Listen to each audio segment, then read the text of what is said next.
You've seen in the other video that an ion is a charged atom, an atom that is no longer neutral.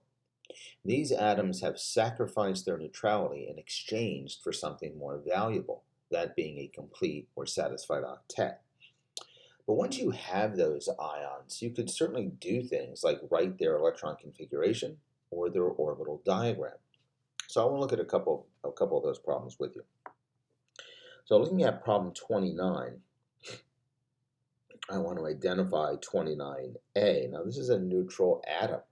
So you have a couple ways of doing this. You could take note of the fact that it is 2p3. The configuration ends in 2p3. So using the block method, I would go to the table. I would identify 2p. And then I would count over 1, 2, 3. Okay, this is an atom of nitrogen.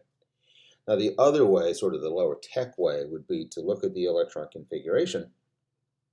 And this time, do it a little bit differently. Look at the sum of the exponents. 2 plus 2 plus 3 is 7. So 7 electrons, of course, means 7 protons. So we go to the table, we find atomic number 7, and of course, we still identify this as nitrogen. I want to skip B and go to C because this tends to be easier for students. Here's an atom that ends in 4p6. Now the first thing is, does it actually end in 4p6? Is that the last sublevel filled? Because here is an electron configuration that is given in numerical sequence, not the off-bow sequence. You would have seen from the last unit's classwork that this is a viable sequence that you can put configurations in. No one prefers this configuration because, quite frankly, it's a little more work. You have to make sure when you look at that last sublevel listed, is that actually the last sublevel that received electrons? And 4p6 here is. So here's an atom that is very much like a noble gas. In fact, it is isoelectronic with a noble gas. Now remember, you should never let words get in the way here. Isoelectronic could have easily been looked up. Even if you just knew what the prefix iso meant, you'd be fine. And that, of course, is same. So these are ions that have the same electron configuration as the noble gas that they are now isoelectronic with. So this is the noble gas that ends 4p6. So I'd like to identify that atom. 2, 3, 4, p6. So we are talking about krypton, and krypton would normally have 36 electrons. This ion also has 36 electrons, but it's not krypton because it doesn't have 36 protons. So what atom is it? Well, I do know that the ionic charge is -3, and I should write it as an ion with its negative charge, but I need to identify what atom it is. Now, why is this atom negative? It's negative because it's gained negatively charged electrons. Most people reason this out in that if you start out with a neutral atom and you start taking in negatively charged particles, electrons, that should make the atom progressively more negative. So here's an atom that's now at -3 for a charge. That means it must have taken in 3 electrons. And it took in 3 electrons to become isoelectronic with krypton. That means that it's 3 boxes away from krypton on the periodic table. Now, there's really only 2 possibilities. 1, 2, 3. Go back 3 to arsenic. Let me change that color. Go back 3 to arsenic, or go forward 3, 1, 2, 3, to yttrium. Now, if you're down to these 2 choices, folks, there should be no question which atom this is because you should already have a labeled periodic table. You should have the group numbers along the top of every periodic table, but based on the last lesson, you should now have the ionic charges that each of these atoms become when they become ions. And yttrium is in a positive region on the periodic table, plus it's a metal. Metals give away electrons because they hate electrons to become positive. So that means that arsenic is the answer here. So definitely what I know is that this is arsenic with a -3 charge. Now, is that reasonable? Does that truly make sense? Well, if I was on the arsenic box right here, with 33 electrons, and I were to gain 1, 2, 3 electrons, I would now have, in fact, 36. I would still have 33 protons, so my identity as this element is still arsenic, but I'm now no longer neutral arsenic. I'm the arsenic ion with a -3 charge.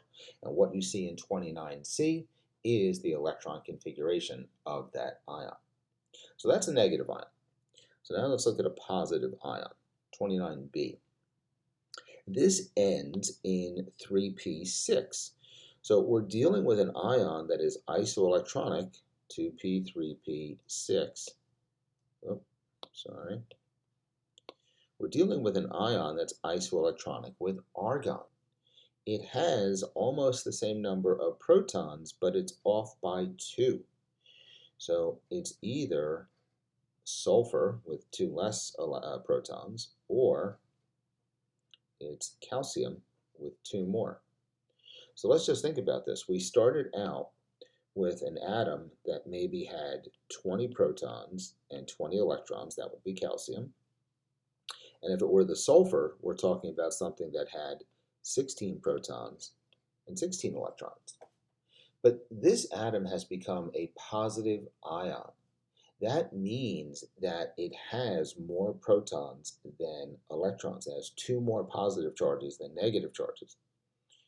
And I really don't think that it makes sense to identify this atom as sulfur, because if you started out with sulfur and you were to gain 2 electrons and become isoelectronic with argon, you would now no longer have 16 electrons, you would have 18, and you would have a charge of -2. Plus, on your periodic table, this column should be labeled group 6, and that it forms -2 ions. So sulfur is really not a good choice. But when I consider the other possibility, all right, calcium, if this were to lose 2 electrons, right, to become isoelectronic with our noble gas argon, well, then it would have 20 protons and 18 electrons. And that would give it an excess of 2 positive charges. Plus, it fits in terms of its group assignment. It's in group 2, and you should have labeled group 2 with a -2 charge. So I think the answer is the calcium ion here. So I'll write that in, calcium with a +2 charge. Now, of course, you could do all of this exactly the same with the orbital diagram instead of the electron configuration, because you know that one kind of diagram leads to the other. So look carefully at these, folks. Make sure you're looking at the outermost set of electrons, right, in order to determine the identity of the atom and to figure out who it becomes isoelectronic with, so you can figure out the correct answer. Of course, you need to be able to go the other way as well. You need to be able to write the electron configuration.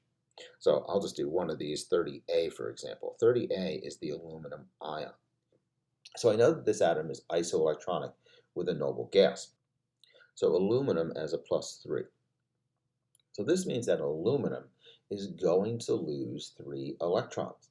So it's not going to have 13, it's going to have 3 less, it's going to have 10. So basically, the electron configuration I have to write is the electron configuration of neon. So let me write that. That would be 1s2, 2s2, 2p6. And the noble gas that it's isoelectronic with, that would be neon.